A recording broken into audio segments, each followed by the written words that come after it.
儿子生病那天，哭喊着要找邻居阿姨，我想哄他，可他抓着我的手狠狠咬下，都是你这个坏女人，如果不是你，爸爸和许阿姨早就在一起了。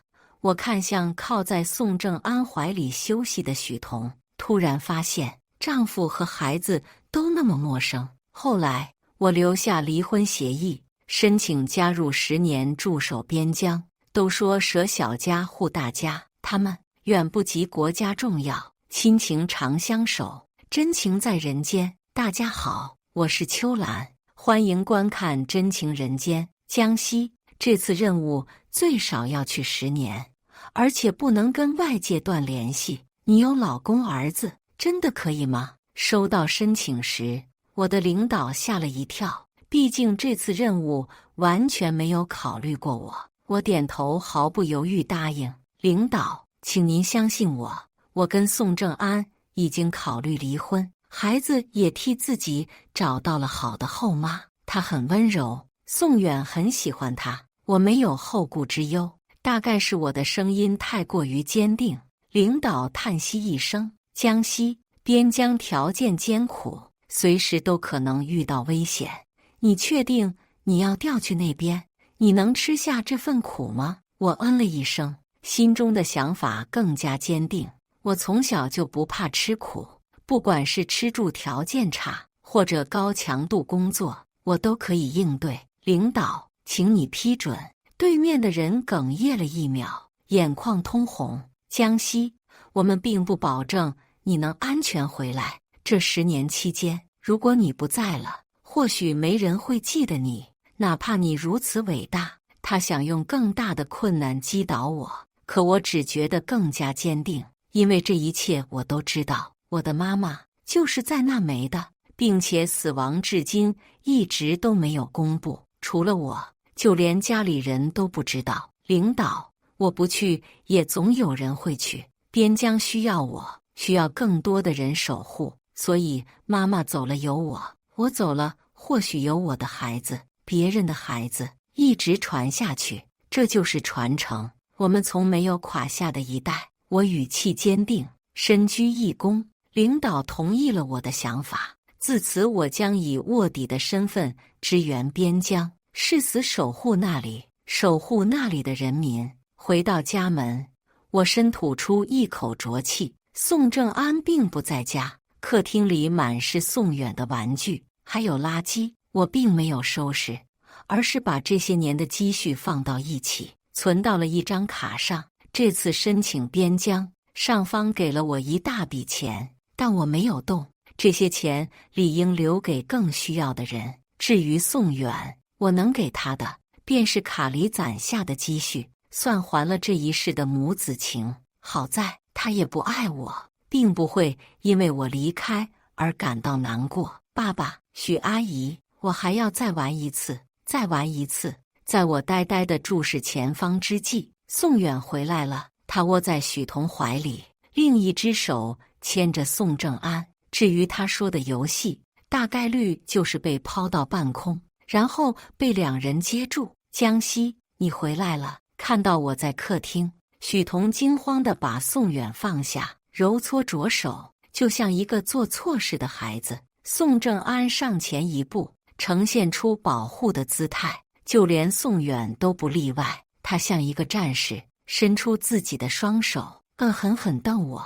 老巫婆，你为什么要回来？你不是走了吗？走了就别回来，在这死皮赖脸干嘛？我压下喉头的苦涩，想上前摸摸宋远的脑袋，可他毫不客气地打在我手上，一阵刺痛传来。老巫婆，别碰我，我最讨厌你了。如果不是你，我们一家3口就不用分开，许阿姨也不用在外边住。你别碰我，我讨厌你。被自己儿子一口一个老巫婆叫着，我还真是失败。小远，不可以这么没有礼貌。好在他有一个温柔的许阿姨，儿子很听他的话，听到没有宋远，跟妈妈道歉，否则今晚没有故事听了。在许彤强烈的注视下，宋远不情不愿走到我面前，说了一句对不起。我摸摸他的脑袋，并没有责怪他。不管怎么样，他都是我的孩子。我要走了，对他自是亏欠。小远，妈妈陪你玩好不好？为了珍惜最后一点时间，我温柔地蹲下身，与宋远平视。他看了看身后的许彤，扭捏地走到沙发上。不用了，我今天的家庭作业还没有做完。话落，他自顾自打开书包，没再看我一眼。倒是许彤有些不自在地冲我道歉：“抱歉，江西，孩子的功课繁忙，并不是故意不搭理你。要不你去房间休息，孩子交给我就好。”多自然的道歉方式，我心下一痛，疲倦地回到房间。那是我的儿子，却需要别人替我道歉。此时此刻，我就像这个家的第三者，插不进这个家庭。傍晚时分，饭菜好了，宋远来叫我。他怯生生地敲响房门，语气哀怨：“妈妈，你已经多懒一天了，吃饭还要人喊，怪不得爸爸不喜欢你，懒货。”许阿姨忙了一天，也不知道帮忙，她看起来很不开心。我揉了揉发胀的眼，刚想问她怎么了，就看见许彤坐在沙发上，她手里拿着宋远的书本，温柔恬静。宋远冲回去坐到她身边：“我已经喊妈妈了，现在可以继续讲故事了吗？”这句话让她刚刚对我的拒绝变成一把利器，戳入我的心脏。原来不是很忙，只是不想跟我玩。许彤显然意识到了这一点，急忙起身：“饭菜弄好了，要不我还是回去吧。江西在，他可以照顾小远。”“我不要！”宋远立刻抓住他的裤腿，小嘴一瘪，仇恨地看我：“你为什么要回来？你一回来，许阿姨就要走。我不要你，我一点也不想看见你。”我抚摸着手腕上的疤痕，很疼，那是宋远咬的，但再多皮肉之痛也比不上此刻心脏的疼。但我没办法，只能挤出微笑：“留下吧，小远离不开你。”这让宋正安很是意外，毕竟这些年我因为宋远和许彤发生了不少争吵，包括宋正安，我责怪他总是麻烦别人，导致儿子不亲我也不爱我。每到这个时候，宋远都会哭喊着躲在许彤怀里，倔强的不肯再看我。比起他们，我更像一个歇斯底里的杜甫，非要破坏一个家庭。那吃饭吧。许彤总能应对各种变故，像这个家的女主人。我抹去所有不舒服，坐到餐桌。这顿饭是宋正安做的，他很了解宋远和许彤的口味，做的都是辣菜。相反，我吃不惯，只吃了几口便拼命咳嗽。许彤一边给我轻拍几背，一边起身打算再做几个菜。我怕宋远不开心，急忙拉住他：“不用了，吃这些就够了。”因为剧烈咳嗽，我呛出了眼泪，但宋远还是不开心。他故意加了一堆辣椒给我，得意扬眉：“妈妈，这是别人的劳动成果，谁知盘中餐，粒粒皆辛苦，你没学过吗？”我捂了捂胃，看着儿子灿烂的笑容，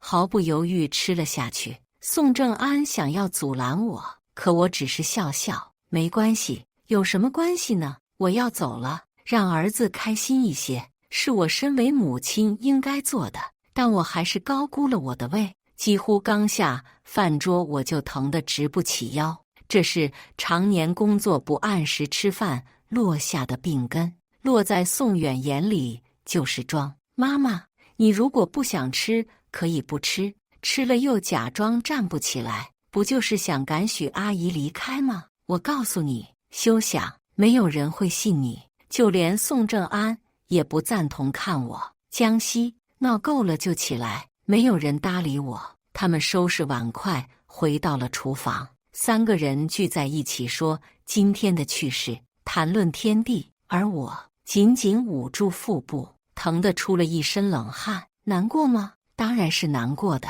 但更多的是欣慰。这说明我走之后，宋远不会因为我的离开而不开心，宋正安也有人照顾。想通以后，我费劲地起身找药吞下，温水下肚，胃里舒服不少，我才有力气坐到沙发上。厨房里的三人也已经忙完，宋远正在洗手，他把水打在许彤脸上，扭动着身躯：“不妈，不妈，我今晚就要许阿姨哄我睡觉，我不要那个老巫婆。”可许彤有些迟疑，她到底不是这个家的女主人，有些事情不好做主。宋正安擦了擦水渍，抱起宋远，无足轻重地回答：“留下吧，是他自己不讨孩子喜欢，你不要有压力。一句话，给我这个母亲判了死刑。”宋远很开心，他激动地在宋正安脸上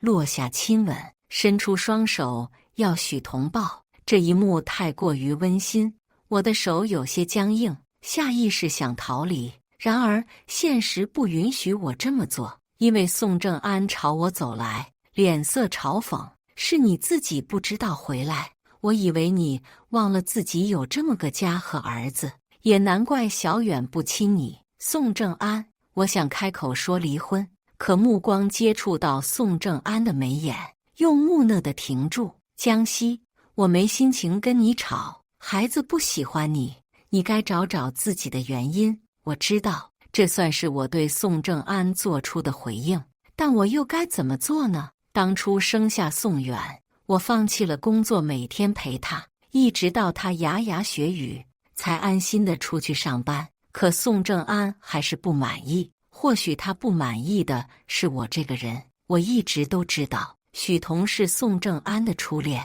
他住在隔壁是因为他，照顾宋远也是因为他。他们这段爱情轰轰烈烈，感动世人，也感动我，所以我成全他们，也越来越深。宋远的卧室里传来许彤温柔的读书声，他讲得绘声绘色，引得宋远一阵星星眼。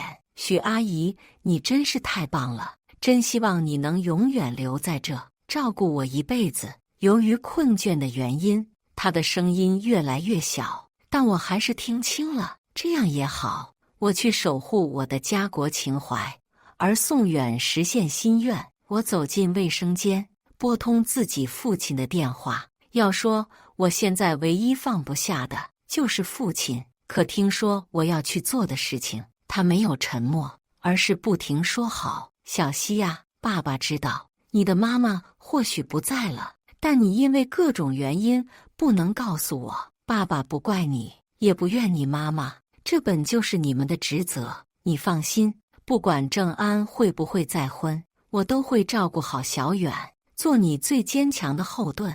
眼泪自眼眶流出，我忍不住叹息：“爸，对不起，但我必须去完成我的使命。”将卡里所有积蓄打过去后，我挂断电话，久久不能平息。宋远已经睡着了，家里静悄悄的，我蹲在地上痛哭。有些事情不得不去做，也不能不做。好在有人理解我。正安，在我哭到不能自已的时候，许彤的声音传来，他似乎刚哭过，语气带有浓浓的不甘。正安，我陪在你身边那么多年，你应该明白我的心意。我如今年纪大了，越来越喜欢小孩子，也渴望有个家庭。宋正安，我等不了你几年，你总不能让我一辈子做个没名分的情人吧？许彤的声音很难过，我理解他。作为名牌大学毕业的人，他拒绝了很多工作机会，一心一意看护宋正安的家庭。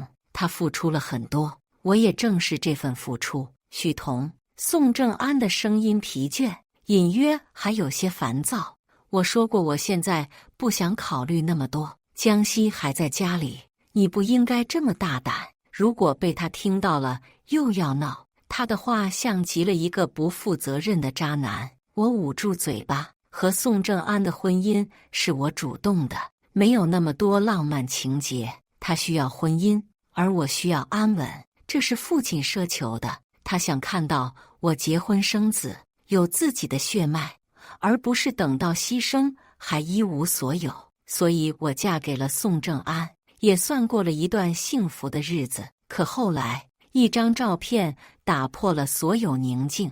那是许彤和宋正安的合照，两个人都很青涩，甜蜜地靠在一起。那时我才知道，这段看起来相敬如宾的婚姻，只是我以为的。直到许彤出现，我一直假装不知道他的身份，歇斯底里的胡闹，换来了一次又一次责骂。宋远厌恶我，宋正安烦我，我累了，真的很累很累，也觉得生命到了新生的时候。当天晚上，我睡在沙发上将就了一夜。宋远起来的时候，没注意到我，把书包砸在我头上。宋正安并没有责怪他，只是在看清我时，眼里有一抹不自然。江西在自己家睡沙发，怎么想要玩苦肉计？这些手段你还没有玩够吗？醒醒吧！宋远大了，不会再相信你。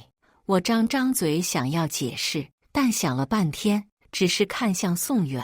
妈妈今天送你去上学好吗？给你买你最喜欢的玩具。我是那么渴望与儿子好好相处。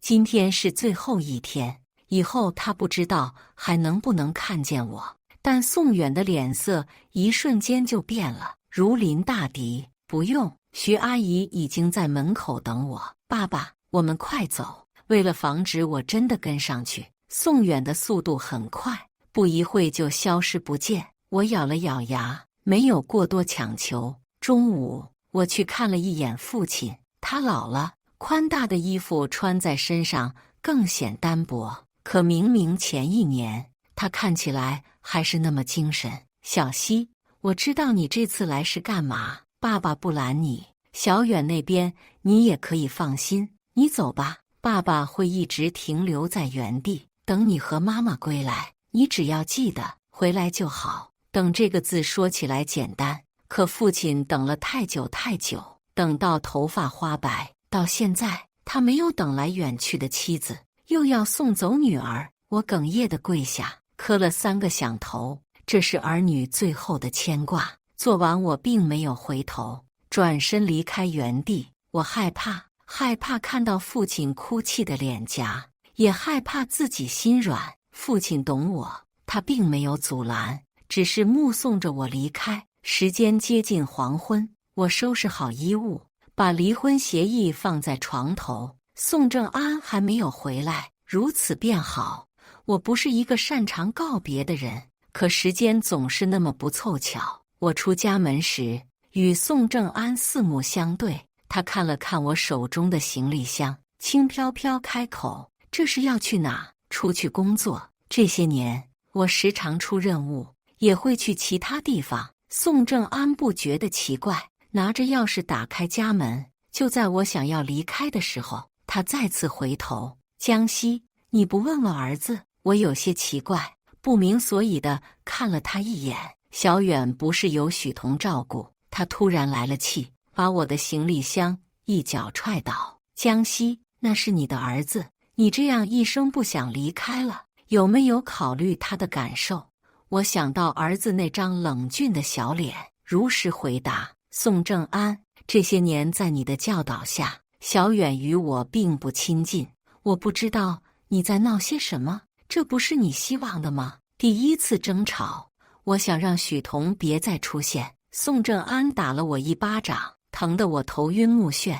那一整晚我都没有睡。之后我不再插手宋远的教育，对许彤也睁一只眼闭一只眼。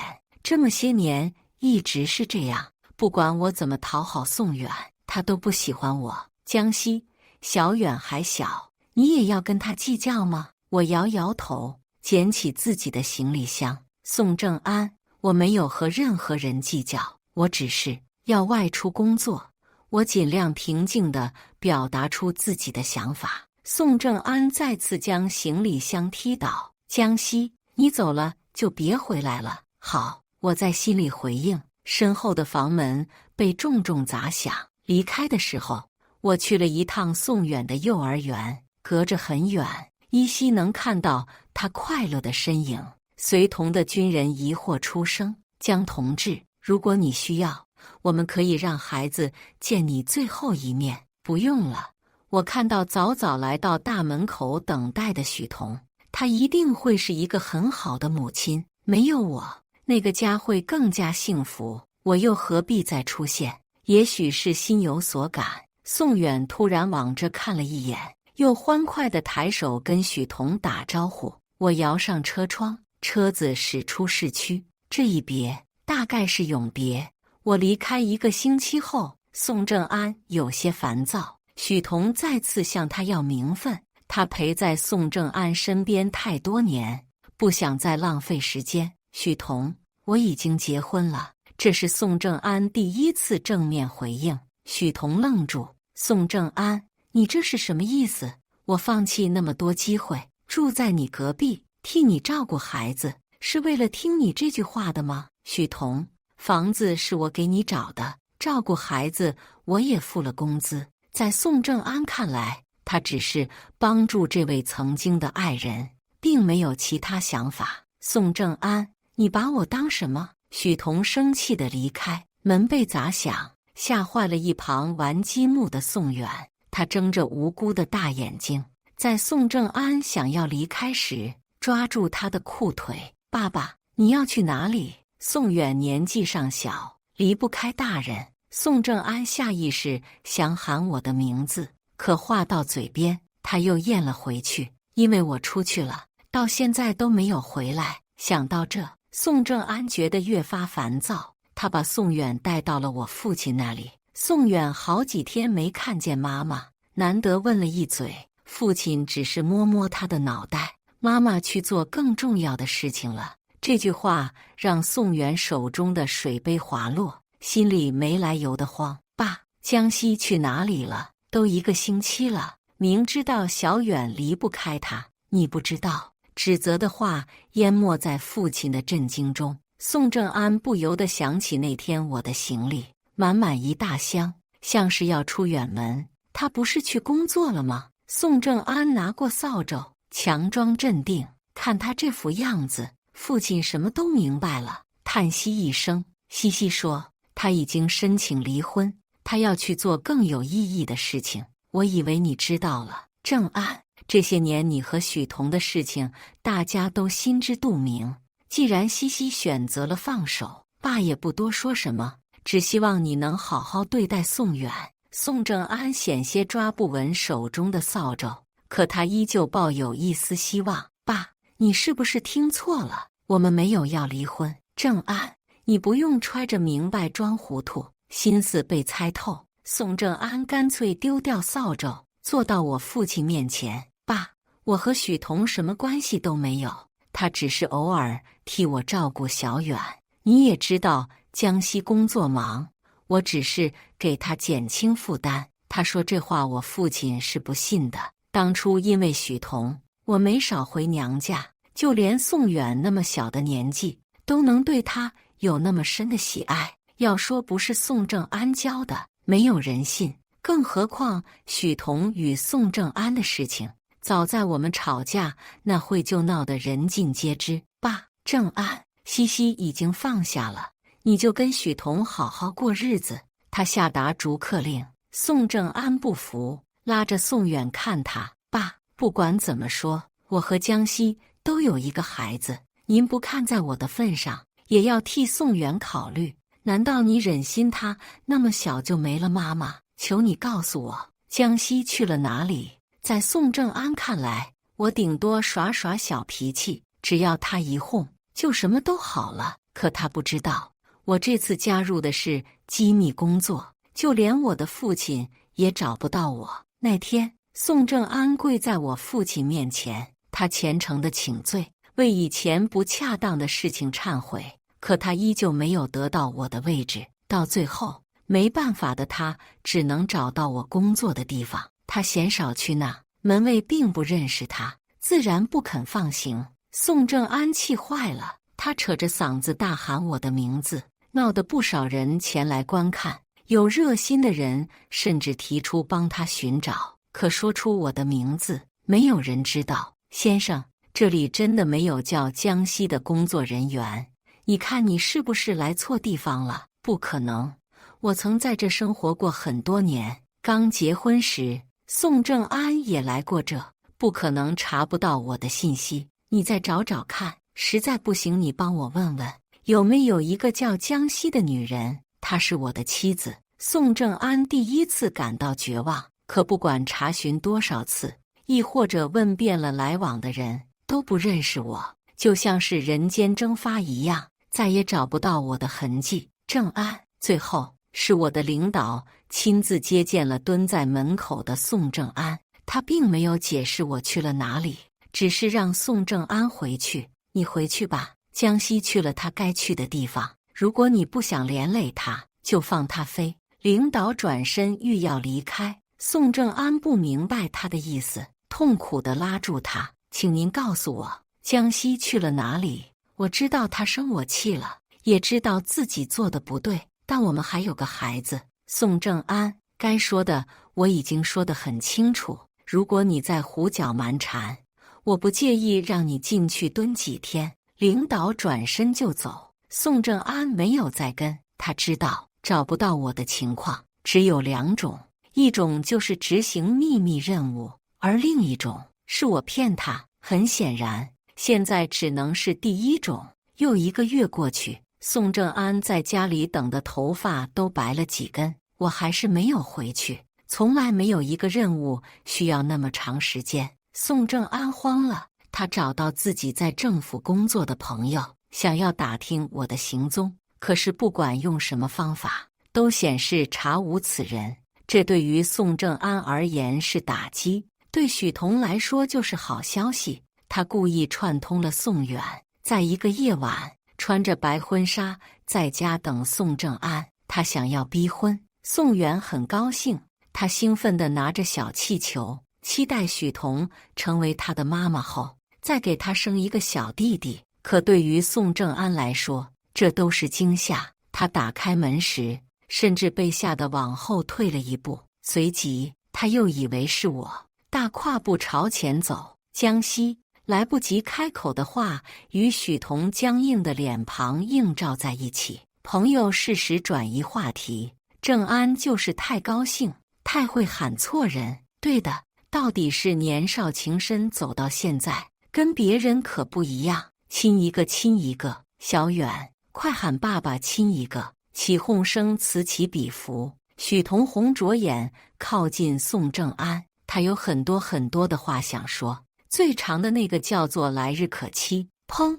可宋正安踹掉了准备好的一桌惊喜，言辞犀利，谁让你做的这些？许彤，我想我已经说过了，我不喜欢你，从前不喜欢，以后不喜欢，永远都不可能喜欢。宋远被吓哭，许彤羞愤地离开，剩余的3两朋友也不敢多话，一个推一个逃离。宋远，宋正安蹲在儿子面前，放低声线：宋远，你只有一个母亲，那就是江西，可你明明更喜欢许阿姨。宋远抽噎着回应。宋正安脸色惨白，连小孩子都能看透的事情，他当然明白。他从前只是默许了那一切，又或者他享受着游走在2人之间，直到我的离开让他难以接受。宋正安想了半天，想要在儿子面前挽回形象，可一切辩解又显得那么无力。爸爸妈妈去哪了？大概是宋正安太久没有回应，宋远开始找我，这让宋正安更加没法回答，只能找了个理由糊弄他。夜晚，宋远睡着了，宋正安踏进卧室。自我走后，他就再也没有踏足这里。他害怕看见不该看见的，现在他确实看到了。我丢下的离婚协议，我什么都不要，连宋远都不要，只想离婚。这让宋正安很愤怒，他生气地撕掉了手里的东西，撒在空中。过往的回忆在此刻格外清晰，那些他做过的事、说过的话，就像利剑插入他的心脏。宋正安后悔了，他后悔帮助许彤，也后悔这么多年一直让他横在我们中间。可后悔终究来不及了。25年后，我双腿残疾，光荣下岗，边疆的人民为我送来花和锦旗。我也在25年后见到了我的儿子，他长大了，也明白了很多道理。而我，岁月不仅夺去了我的光阴，还夺去了我的容颜。我一只眼睛瞎了，半张脸几近毁容。宋正安有些不可置信，他白了头发，眼眶里满是泪花。好久不见。说出这话时，我的嗓子嘶哑粗犷，仿佛被火车压过。好久不见。宋正安的眼泪再也忍不住夺眶而出。我没有安慰他，只是抬头深深地看了一眼这个地方。到这的25年，我参加过大大小小不下20项卧底任务，捣毁了7个毒窝，缴纳毒品几百斤。而这一切不仅仅是我一个人的功劳，也是我身后千千万万个无名氏的功劳。他们有些至今都没有公布名字，只因为任务还在继续。接受勋章时，宋正安选择背我上去。他老了，走路有些许慢。我本想推辞，可他硬拉着我上背。我是你的丈夫，也是你的依靠，当然需要背你。我没再拒绝。爬上宋正安背时，他摸到了我空空如也的裤腿。疼吗？这是自见面来宋正安问的第一句话。我摇摇脑袋，早就不疼了。比起我的战友经受的，这些根本算不了什么。至少我还活着，活着回来了。而那些累累白骨，却在任务中被折磨致死。江西，我始终不明白。宋正安回忆起了过去。我咳嗽几声，急急打断他。宋正安，那都过去了，我们已经离婚了。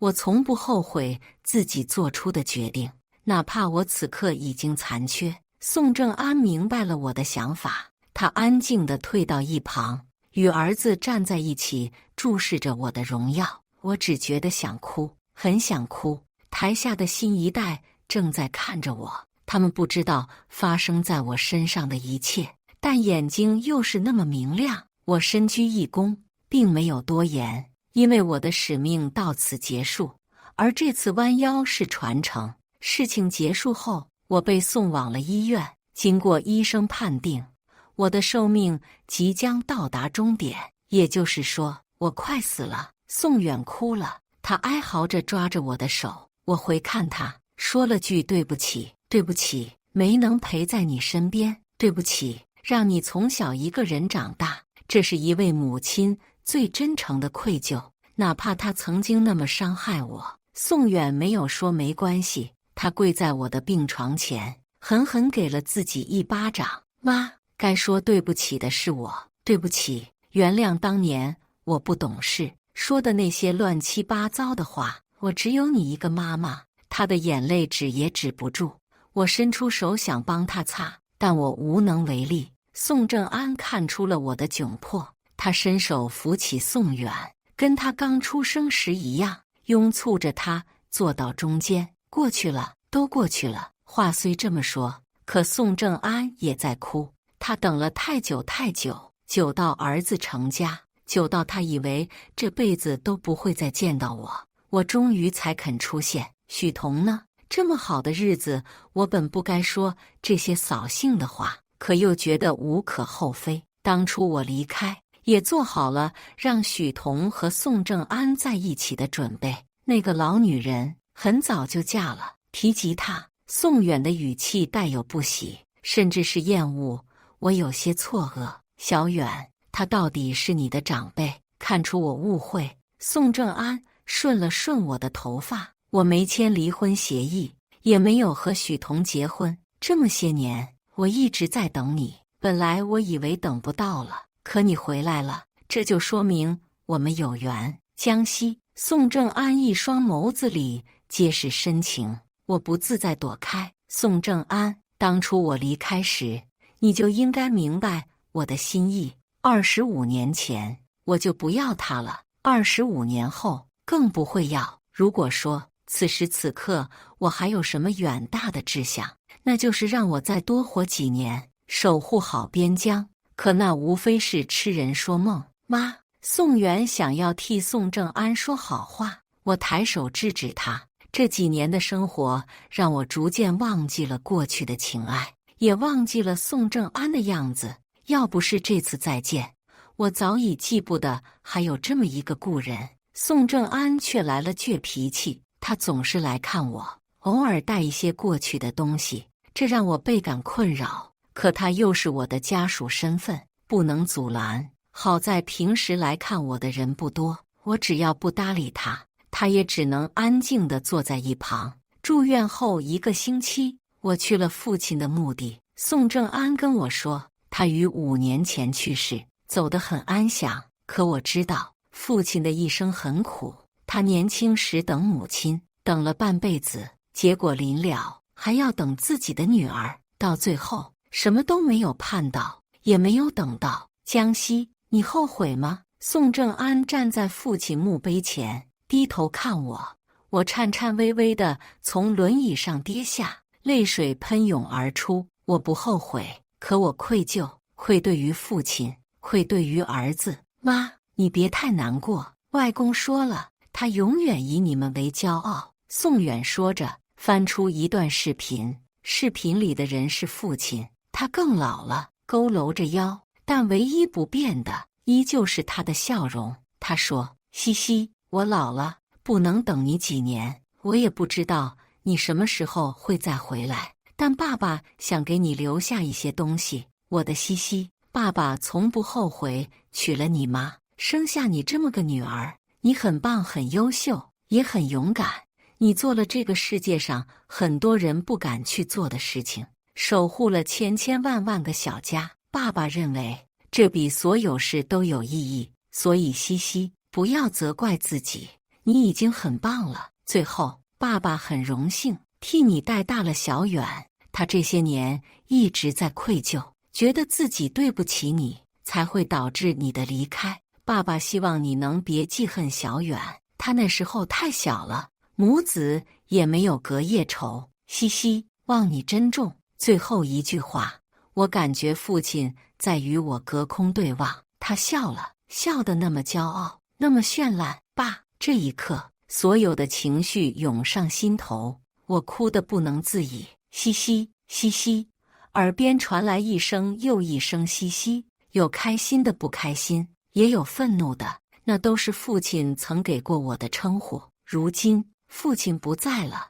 陪伴我的只有过去。妈，宋远紧紧抱住我，眼泪滑落。我在心疼我的父亲，而他也在心疼他的母亲。小远，我也一直没有告诉你，妈妈从来没有怪过你。当初远赴边疆，是我认为自己最正确的选择，那是我对自己人生的交代，这不怪你。宋正安，还有你，你不用对我补偿，我不是因为许彤才走的，我只是为了自己远大的抱负，以及守护边疆的心。说完这2句话，我感觉精疲力尽。宋正安哭着应我，他明白了，这场感情走不出的，一直都只有他。回去后，宋正安签署了离婚协议，他愿意放我自由，也不再天天来看我。宋远说，许彤回来了，他见了宋正安，但2人闹得不太愉快。